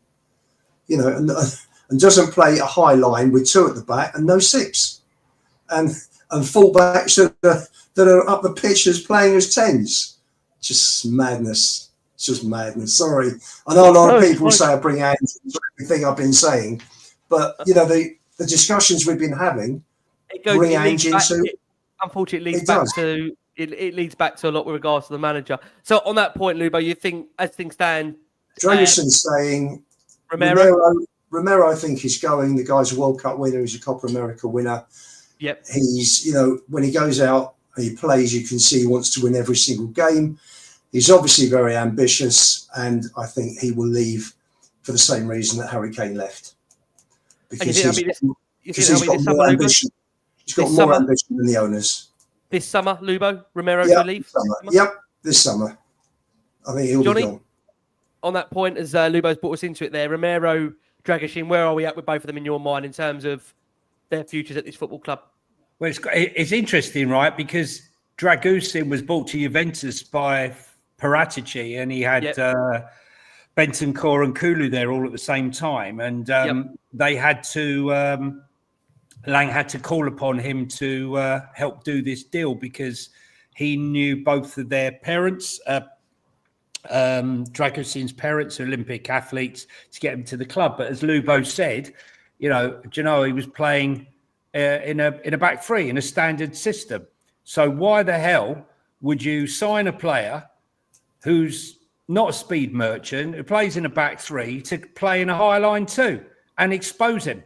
Because that's what you do, don't you? You buy a player and you expose him. You expose his weaknesses. There's no point going on about that because I've talked about this till I'm blue in the face.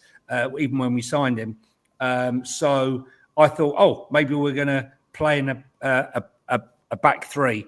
Unfortunately, the only time we played in the back three was against Everton. We won't talk about that one. Romero, without Romero, fans, be careful what you wish for.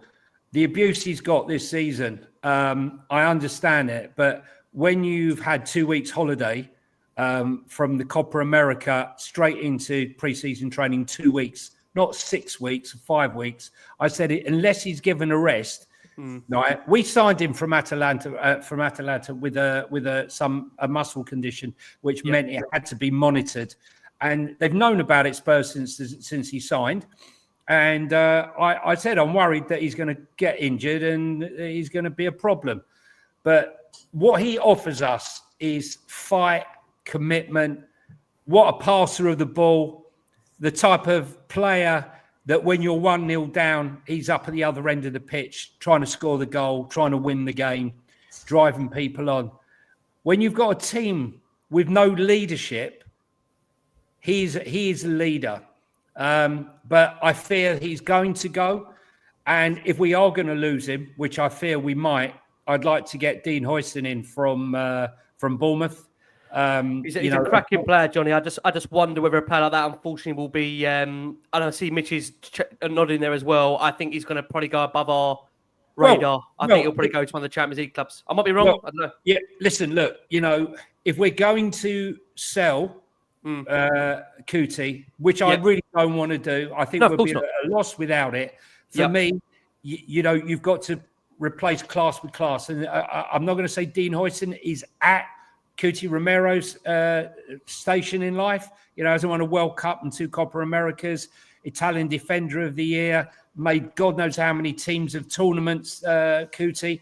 But Dean Huijsen is a fantastic talent, and he's going to be the future in Spain. I think he's going to... Look, Lubo said it, right? Players want to see progression.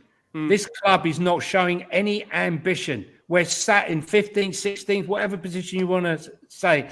Only thing that can keep him at this club next season is winning the Europa League, making him captain, right, and seeing us in the Champions League and going out and spending significant money on quality players. That's the only chance we've got to keep him. What I would say is a very fair comment here, again, from a listener viewer, Sean, who says here, Kuti does not play enough matches. I think that's been also one of the problems that a lot of fans... Yeah, no, I get that. I think that's one of those things where a lot of fans will feel that's been slightly the frustration that when it comes to, with all due respect, an international break, Kuti always seems to be available for the international games. But when it comes to Tottenham, I think he's played, 13, 14 games across the whole season.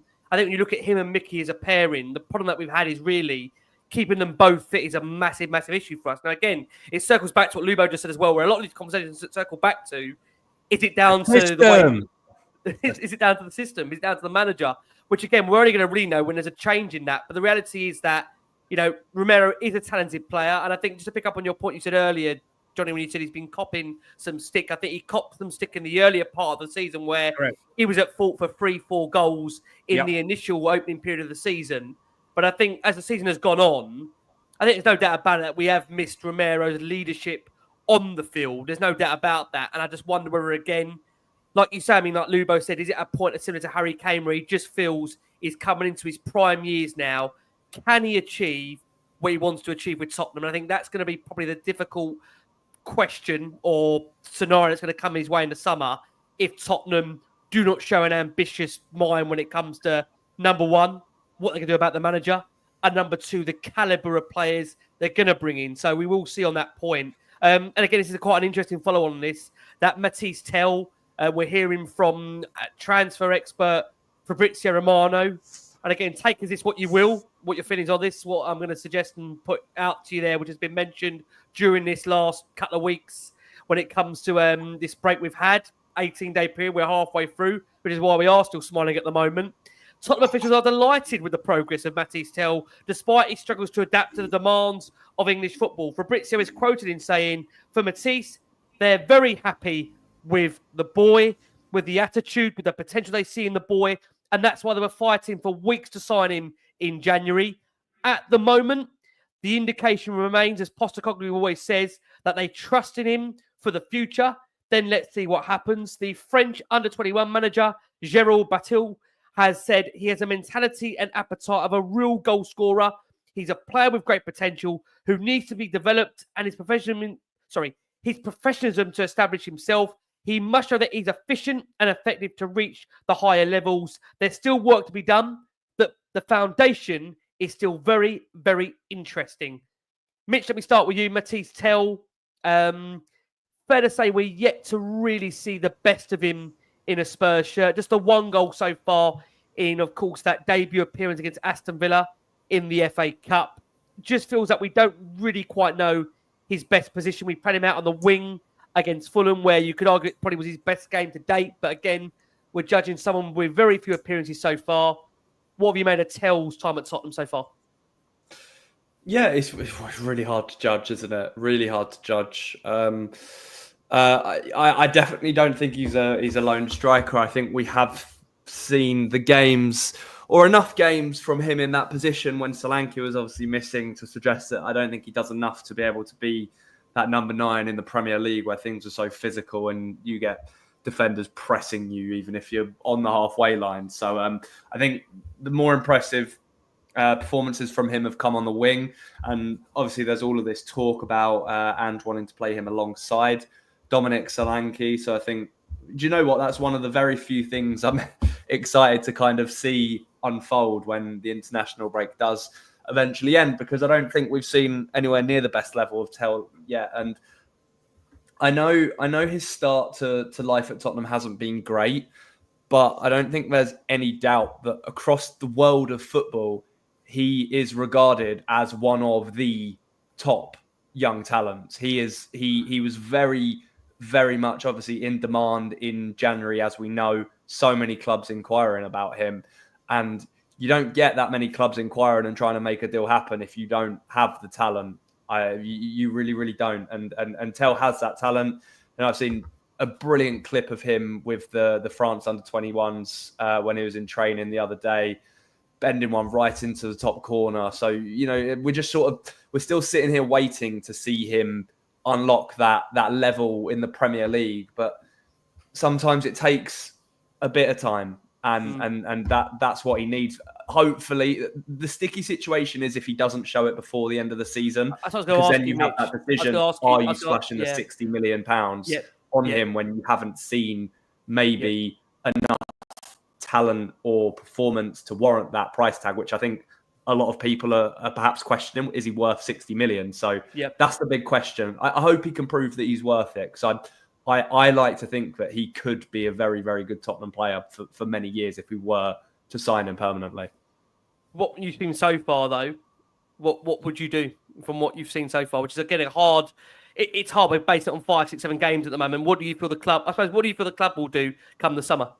The club is stubborn. A lot of money. The club are stubborn. So I think they, with all the drama and the effort that it took to get him to come to the club, I'd be very shocked if they don't try and make the deal stick permanently, regardless. That's my personal opinion. I would say personally, see what's out on the market and have a look before you commit to anything. But I don't think that will be the case. Well, you make a point there, Mitch. I think it's important, Lubo, bringing you in. That the point you make is right, Mitch, that he's viewed across the footballing world, Lubo, as a very young, exciting talent that, you know, is billed to be one of the most exciting players in world football in time. The problem is now at Tottenham, we've got a lot of youngsters where maybe we don't have enough time for all of those players. We need to have some experienced players in there that are going to really drive the team forward. And I just wonder whether, when it comes to the summer, whether Tottenham being Tottenham, Daniel Levy being Daniel Levy, will try and maybe renegotiate the buy fee for the player, which was, again, as you've said, in the region of 60 million. I mean, what's your engagement for you, Lubo? Because you've seen him week in, week out, really home and away so far. What are you making of what you're seeing with Tel? Certainly nowhere near 50 million, that's for sure. And why bring him in? I don't get it. You've got Mikey Moore at the club. Just doesn't make sense. It's pointless. You've got Yang, you've got Moore, you've got Odebear. Sonny, I'm sure, will be on the way out, if not this year, next year. Johnson, for me, is a waste of time. Get him out the club and sell him. And if Forest do come in for him, get rid of Johnson. What I don't know. What do we need Tel for? Give Moore a chance. Build him up during the summer and let him run. Give him a chance. You know, this kid for me is probably the best kid to come out of the academy for many years. Get him in. What we waste for me again? It's another. You know, Bayer know us money for Kane. Again, it's another from Enoch. It's an opportunity. It's to do with finances. Nothing to do with the club. It's just to do with money again. This is why we so desperately need new owners. You've got Mikey Moore. What are you bringing Tel in for? What did we bring Werner back for? Just pointless. Pointless.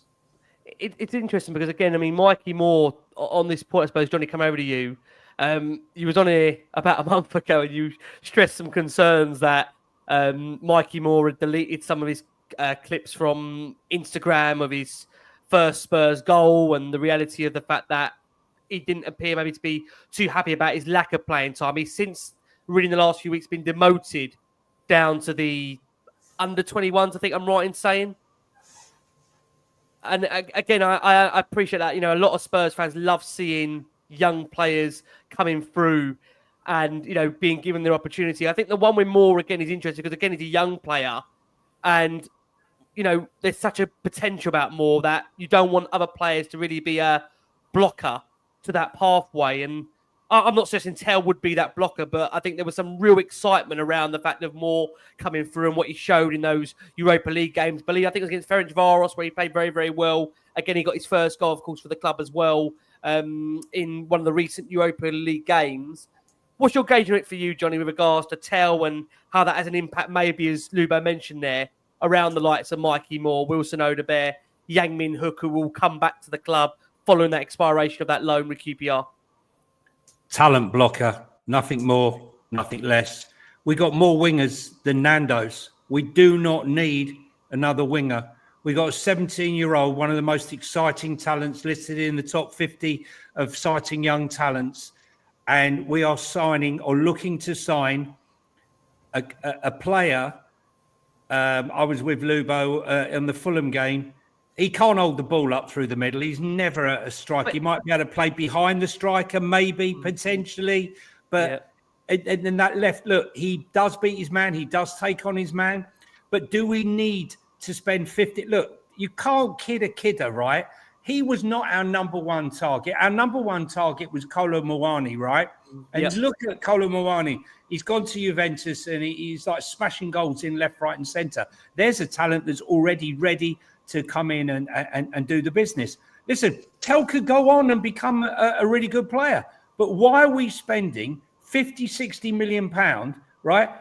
Listen, I'm not going to go into Dominic Solanke, but this is another example of Spurs looking, you know, instead of signing Shevchenko, we sign Rebrov.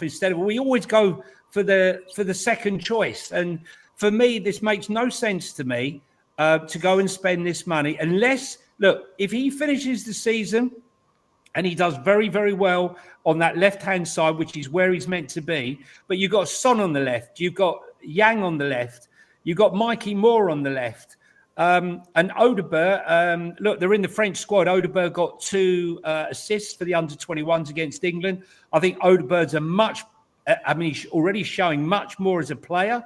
Hasn't had many games. You know, he takes players on, he creates havoc, creates space. He's a much more exciting player for 30 million, right? Rising to 30 million. So for me, I can see more in Odobert in 2 games or 3 games than I have done in Tel. For me, I'd rather try and renegotiate the deal, just like every other club tries to do, and see what's what. If he was as good as everyone thinks he was, Bayern Munich wouldn't be letting him go. I'm sorry, I just don't believe that. I'd rather take the money back, not buy him, get rid of Richie, and bring in someone like Liam Delap. You know, bring in quality top top striker, there are certain positions we need. We need a monster 6. We need a monster backup striker. There are other positions we need. We don't need it. And I don't want to keep blocking talent. And he's not. Yes, we're going to hear people on here say, but he gave Moore and he gave Bogle chances. But come on, there's an academy full of talent. Yeah. Yes, it's a step up. But when I look at Nwani and Skelly and Miley at Newcastle and all these players coming through naturally, if Skelly and Nwani were at Spurs, they would never see the light of day unless there was an injury crisis. And I just feel that this signing with Tel, like Ian said, is potentially a block. And if he does stay here, it could force a situation where Mikey Moore decides there is no path for him at Spurs and leaves. Yeah, it's an interesting one how that will play out because, again, I will make that point. There's a lot of real hope around what Mikey Moore is going to do in a Spurs shirt.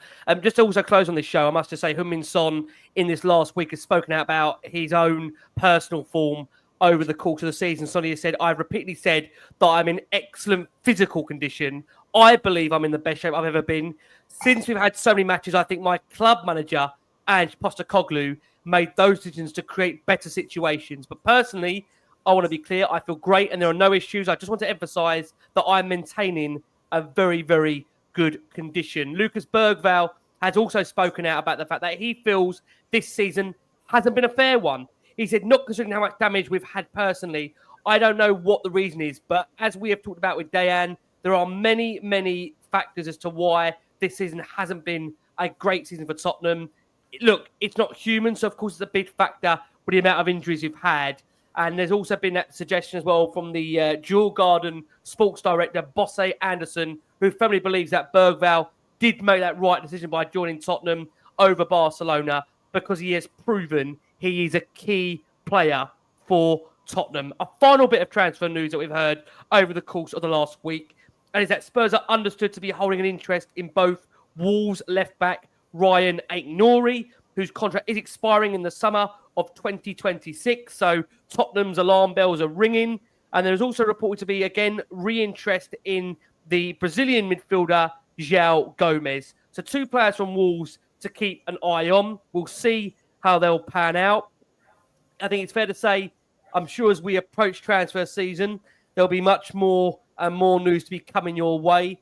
But I think it's fair to say, guys, that a lot of the conversations that we've had during this show do circle back to, of course, Ange Postecoglou and what the rest of this season does hold for us. We have got, of course, Chelsea to come in around 10 days' time. We can brief ourselves for that one. I know Johnny and Lubo will probably be there. Me and Mitch will be somewhere behind a couch, probably having to bear that because we know our Chelsea record isn't great. Is there any indication, just to close it on this point, guys? I'll start with Lubo on this. Any feeling, Lubo, that the players have come away from the 15, 16, 17-day break, they come back refreshed and could have a good end to the season, or I've been too optimistic there to hope so, Lubo? I think in Europe, they'll give it everything. I think it's down to moments with our team, as it has been all season. Will our players get enough moments in to make a difference against Frankfurt? In the league, full Chelsea away, West Ham away, Villa away, Liverpool away, Brighton at home, Forest at home. It's daunting. I think we'll finish up with the lowest points total we've ever had in the Premier League, which will be under 44. I mean, we've got 34 at the moment. Can't see us getting 10 from the last 9 games. Is it 8 games? 9 games? 9 games. Nine. I'm glad I started with Lubo to close us.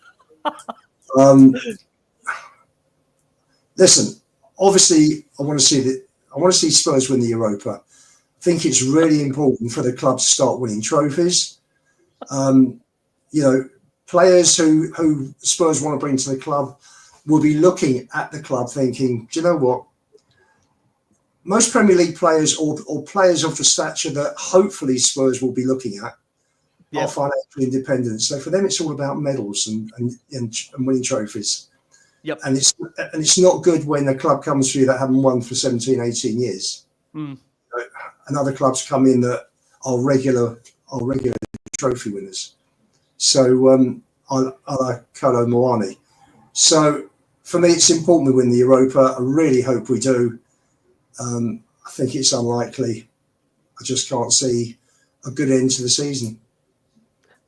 Well, Lubo, thank you so much. I've had to do less refereeing on this one, but it's fair to say that between now and the end of the season, there could be much more in store depending on what Tottenham throw their way. Lubo, we'll see you very, very soon. The wonderful Ian Lubin there. Love having Ian back on the show. Johnny, coming over to you. We know this season has been really, really tricky, right? I mean, I don't need to tell you that. I think we all know we've gone through the ringer this season. I'll ask the same question to you that I asked to Lubo there. Do you feel there's any way in which when we come through this 18-day reset for us as a fan base, we can hopefully potentially have a much more positive end to the season, or are you worried it might be the same old that we're approaching? I think we will have, like Luba said, we will have moments. This will be about moments, and as long as those moments are winning at home against Eintracht Frankfurt and drawing the away leg, that's all we need to do. Win at home, draw away. Easier said than done, I know, but I just think the players will naturally lift themselves for these games because it's a cup game. We'll have the players returning. We'll have Romero. We'll have Mickey van der Ven, and we'll have the basis of our first team there and the experience. And I think that could see us through. I mean, obviously, with Eintracht losing Mamouche, that will be a plus, but Etete is absolutely smashing it at the moment. He's got a hat-trick for France at the under 21s the other day. So, yeah, look, everything is possible. I live in hope that somehow or other we can be in Bilbao and lift the trophy. Yes, it's very unlikely, but while you're still in it, you've got to be in it to win it. And we are still in it, but we will have those moments again, like at Chelsea, like at Liverpool, and others, where we'll be saying the same thing. But to the anthropologistas out there, they only need one win to suddenly be telling us that it's all great.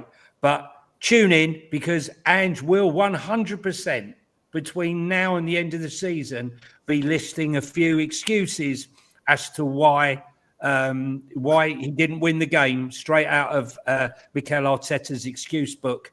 But thanks very much for having me on, Ricky. And I know Ricky never says anything, right? But before you leave, guys, it's good housekeeping.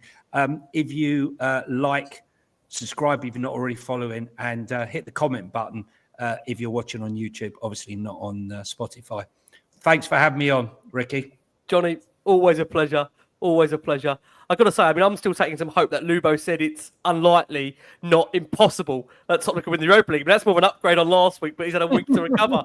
I mean, we'll close with you, Mitch. Mitch, I know, again, I've known you for quite a number of years, and I know you said again that, probably the most disconnected that you feel as a fan. It's been a really, really tricky, hard season. This is a show that I always like to search and reach for positives, but it has been a really, really difficult season. Can it end in silverware, Mitch? Of course it can. Of course it can. Let me try and finish on a positive note and cheer things up a little bit. Look, ultimately, 4 games away from Bilbao and the final. That's all it is. Look, I think the big issue between now and then and now and our next Europa League game will be, obviously, there's a few Premier League games before that, and if results don't go our way, people get more and more angry, as if people aren't angry enough already. I think as much as we probably don't want to, I think it's very much worth a lot of people who have their problems with Ange parking the Premier League form and what's to come in those Premier League games, because as Lubo mentioned, we have 4 very, very tough away games in the run to the end of the season. So, what will be in that. And I don't think it's any secret that Europa League is an absolute top priority. And we have the squad and the players with the level of talent to be able to win the competition. And I'll stick by that until we get knocked out of it. And even after we get knocked out of it, I will tell you that I think that we have a squad capable of winning the Europa League with the teams that are left in that competition. So, until it can't, then it will be a good end to the season. And my big hope coming back from this international break will be that we just start to see a lot better football. We start to see a bit more consistency, and we just start to see the mood lift a little bit. It's very, very draining, and and it's not anyone's fault. And everybody is rightfully, upset and annoyed with the situation at the club, and people have their opinions on the manager and everything else. But it's not a nice feeling or experience, is it? When everybody's just so angry and all the time everybody's talking about all of the problems and stuff like that. So yeah, hopefully next time I'm on the show, there'll be a lot more positive to talk about. Whether that's a reality or not, I don't know. Yeah. But we'll see. Let's hope. Yeah, Mitch, thank you so much. I appreciate us at the moment. When I'm reaching out to guests to come on the show, it's like a shudder going down their spine thinking, oh, talking Tottenham, are you joking me?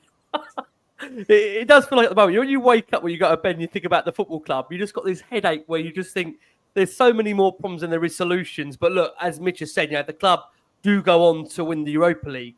It would be Spurs' most successful season since 1984, which then we'll have a feeling that where does that then put us with regards to Postecoglou, which again is a completely different debate that we don't need to go into on this show, but we may need to come on to in the future. But listen, I want to say a massive thank you to Mitch Fretton. Mitch, go and check him out, of course, on YouTube. Keep liking and subscribing. To Johnny as well, Johnny H3232 on X and on Instagram. It's Talking Tottenham 1882. He'll give you all the latest clips and news and views over there. And make sure, again, Lubo, you'll be seeing a lot of this man as well on Last Word on Spurs throughout the course of now to the end of the season and beyond. Let's see what they can do for us. You've got to remember, Johnny and Lubo between them have seen a lot of football, right? So bearing in mind, as two older brigadier of the Spurs fans, I don't mind me saying it, they've seen a lot. They've been through this cycle before. They're a lot more worn out than maybe me and Mitch are. Sorry, gents. Hope you don't mind me saying that. I'm only 36. Look at the state of me. This is what happens when you follow Spurs. I know. I've got to say Luro's 21. It's Ricky. It's character building being a Spurs fan. Believe me. Absolutely. I keep saying we'll never have to go through this again. And then what will happen? I don't want to go there. I want to say a massive thank you to over the 8,000 views that have watched this show. Viewers, listeners, we appreciate all your support, guys. We are still in that break away from Tottenham right now. We've got a nice 6-7 days to go. Go and get up on your sun lounger. Go and relax. Go and take some care of yourselves. It's only Chelsea away next. What are you worried about? From Johnny, from Lubo, from Mitch, we've been the Last Word on Spurs. Please keep safe, keep well, and as always, come on you Spurs.